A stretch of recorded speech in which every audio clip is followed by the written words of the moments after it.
আসসালামু আলাইকুম। সবাই কেমন আছেন? আশা করি ভালো আছেন। কারণ আমি ভালো নাই। কেন ভালো নাই? আজকে ফজরের নামাজের পরে গুড়ি গুড়ি বৃষ্টি শুরু হয়েছে। তো অপেক্ষা করতে করতে প্রায় ৮টা বেজে গেছে, কিন্তু আর অপেক্ষা করতে পারি না।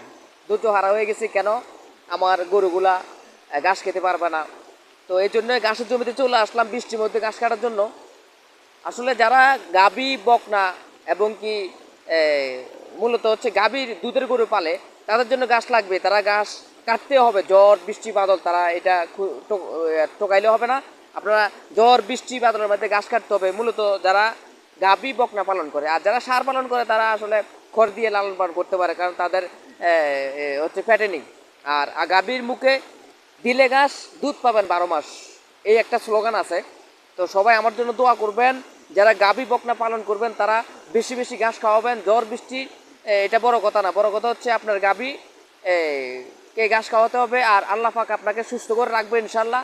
আমি সবার জন্য দোয়া করি, আমার জন্য দোয়া করবেন যারা ঝড় বৃষ্টি বাদলের মধ্যে ঘাস কাটে, এবং কি যারা গাভী বকনা পালন করে তারা কাটতেও হবে। তাদের ঝড় বৃষ্টি আসলে বড় কথা না, বড় কথা হচ্ছে তাদের গাভীগুলোকে ঘাস খাওয়াতে হবে, তাদের বকনাগুলোকে ঘাস খাওয়াতে হবে। তো সবাই আমার জন্য দোয়া করবেন। আর সবাই ভালো থাকবেন, সুস্থ থাকবেন। আল্লাহ হাফেজ।